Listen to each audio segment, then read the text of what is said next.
J'ai une question pour vous. Est-ce que ça vous est déjà arrivé de perdre vos clés juste avant de devoir partir? Ou de ne pas retrouver un papier juste quand vous en avez besoin, de recevoir une mauvaise nouvelle juste quand il ne faut pas? De sentir un peu cet éclair qui vous traverse et qui prend presque le contrôle de votre corps, de votre esprit et qui fait perdre un peu la boule de temps en temps. Des fois, ça fait qu'on s'énerve sur l'armoire, sur le chien, de pas retrouver ses clés. Eh bien, moi, ce que j'appelle ça, c'est l'énergie brute. Parce que, en anglais, par exemple, émotion, c'est emotion. Motion, c'est le mouvement. Et E, c'est l'énergie. Et cette énergie brute, on peut la maîtriser pour la mettre au service de sa réussite personnelle. Quand je vous parle de réussite personnelle, je ne vous parle pas de devenir millionnaire dans les 10 années à venir ou même cette année. Je parle de ce jour où vous allez vous lever pour aller travailler sans avoir l'impression d'aller travailler. Faire vraiment ce que vous aimez. Cette réussite-là. Mais déjà, donc qui je suis? À 19 ans, j'ai pris une décharge de 15 000 volts. Pour moi, je me suis endormi comme n'importe quel soir. Et en fait, je me suis réveillé 6 semaines après. J'ai eu 6 semaines de coma. Bon, pour la faire brève, quand je me suis réveillé, on m'a annoncé que j'avais été amputé des 2 bras, que j'étais brûlé sur 50% de ma surface corporelle.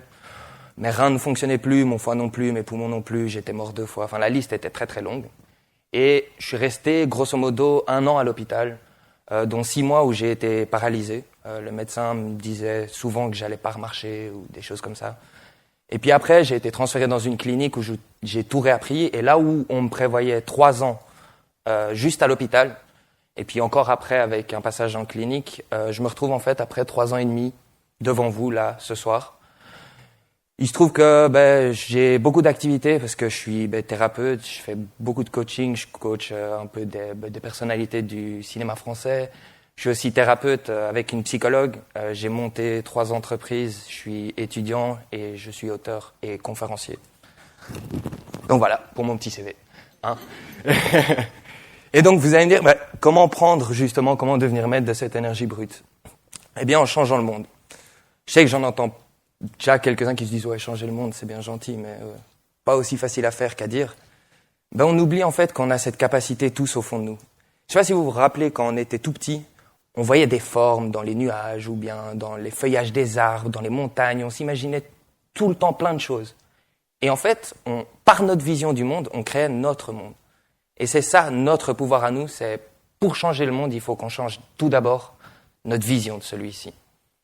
Et donc, le premier changement, si on veut justement être capable de devenir maître de cette énergie brute, c'est de comprendre qu'on est maître de son destin.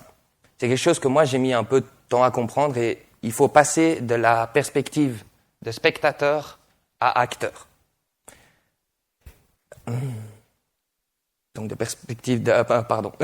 Et quand je vous dis de devenir maître de son destin, c'est de comprendre qu'on est responsable, en fait, de la construction de son avenir. C'est-à-dire qu'on est responsable aussi bien de ses échecs que de ses réussites. Et plus que de ses échecs, on est surtout responsable de la substance qu'on va réussir à en retirer, des apprentissages qu'on va en tirer. Parce que un homme qui sera tourné vers le passé, ce sera un homme qui avancera à reculons.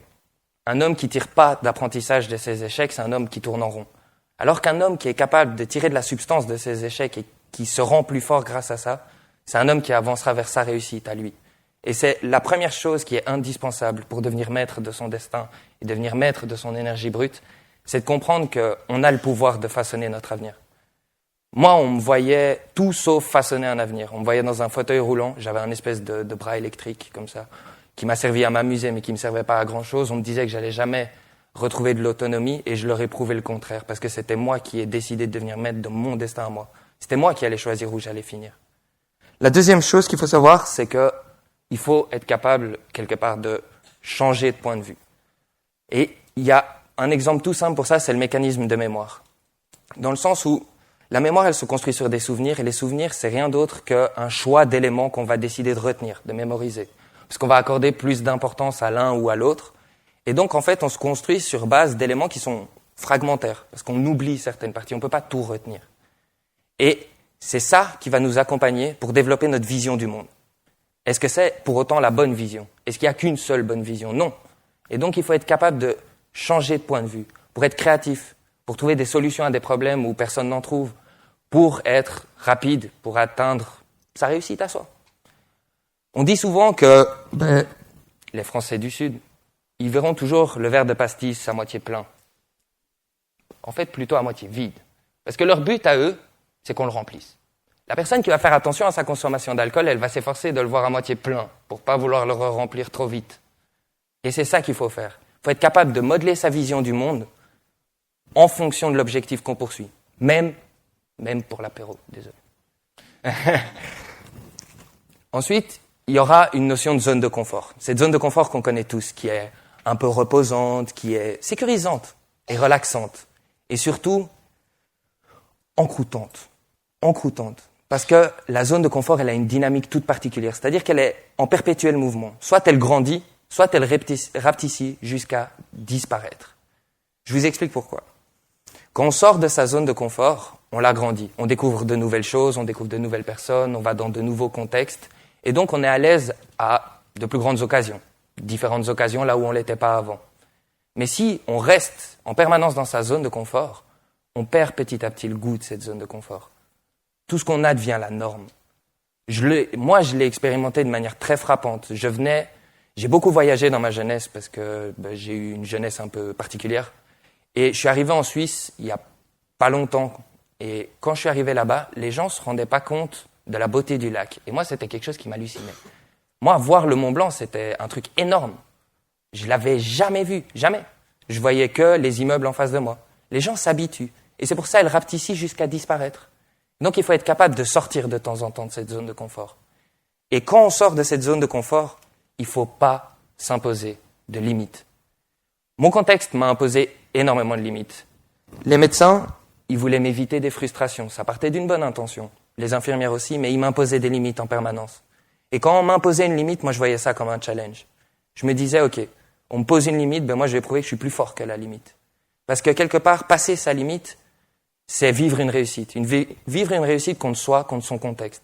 Parce que souvent, les limites, elles sont surtout auto-infligées. Ce sont des excuses qu'on trouve. Et les excuses, quelque part, sont des petits mensonges que notre conscience, elle nous raconte gentiment. Pour pas qu'on se sente trop coupable quand on fait pas ce qu'on est censé faire ou ce qu'on veut faire. Donc il faut être capable d'exploser ces limites, de les détruire et d'aller voir ailleurs pour vivre cette réussite qui nous attend juste de l'autre côté, cette petite victoire qu'on aura envers nous-mêmes. Vous allez me dire, c'est bien joli, c'est vrai que les limites sont souvent imposées en premier par nous-mêmes et sinon par notre contexte, mais souvent la limite, elle est reliée à une notion de peur. Changeons justement de point de vue sur la peur. Moi, la peur, elle est devenue une amie parce qu'elle est là pour m'indiquer justement l'importance de la chose que je m'apprête à faire. Et surtout, elle est là de nouveau pour m'indiquer que j'aurai une victoire à fêter juste après. Et on va prendre un exemple tout simple. J'étais à la clinique et j'avais encore... d'ailleurs, on le voit un peu sur cette photo. J'avais encore 2 tuyaux qui arrivaient directement dans mon cou. C'était dans l'aorte directement. Et les médecins avaient été formels. C'était interdit pour moi de faire du ski. Et il y a un ami à moi qui m'a proposé, viens, on va quand même faire du ski. On sort un petit coup. Et bon, j'ai jamais suivi vraiment ce que les médecins me disaient, donc j'allais pas commencer à ce moment-là. Donc évidemment, j'ai répondu, ouais, vas-y, viens, on y va.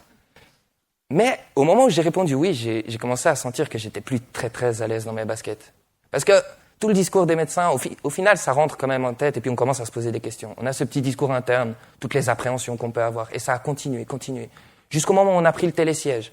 Parce qu'évidemment, pour tester le ski, j'avais aucune autre possibilité que de monter en haut de la piste et puis d'essayer de la descendre. Enfin, je veux dire, il n'y a pas d'entre-deux. Je savais pas du tout comment mon équilibre allait fonctionner à cette occasion. Je savais rien du tout. Et en arrivant en haut de la piste, je me suis rendu compte d'une chose. Surmonter sa peur, souvent on en fait un foin pas possible, on en fait une montagne. Mais quand on y réfléchit, c'est une fraction de seconde. Même pas une fraction de seconde. C'est le décalage de l'horloge atomique. Voilà. Ah. Elles peuvent le mesurer, mais nous, on peut pas. Mais c'est une fraction de seconde. Et de l'autre côté, de nouveau, c'est une victoire, c'est une réussite. Et si on pouvait voir les choses comme ça, la peur serait plus une peur. La peur, ce serait une amie.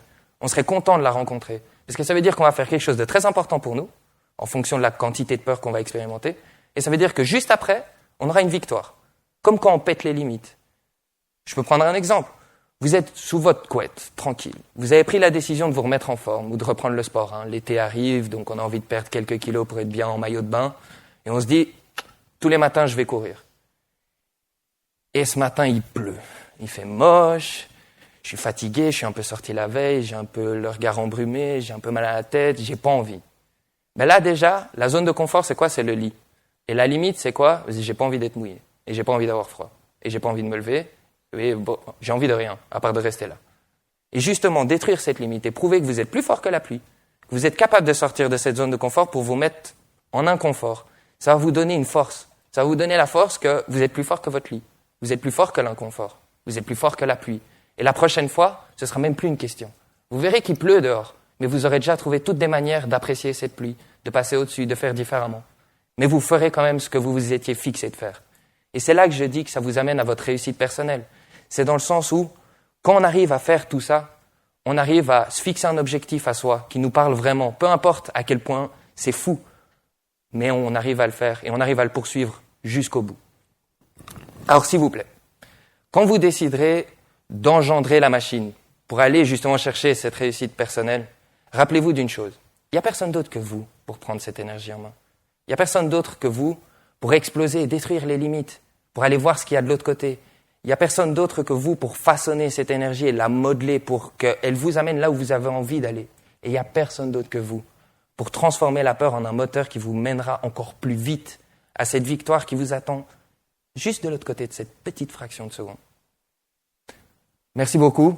Et pour finir, j'ai encore une dernière petite vidéo juste pour vous dire que rien n'est impossible.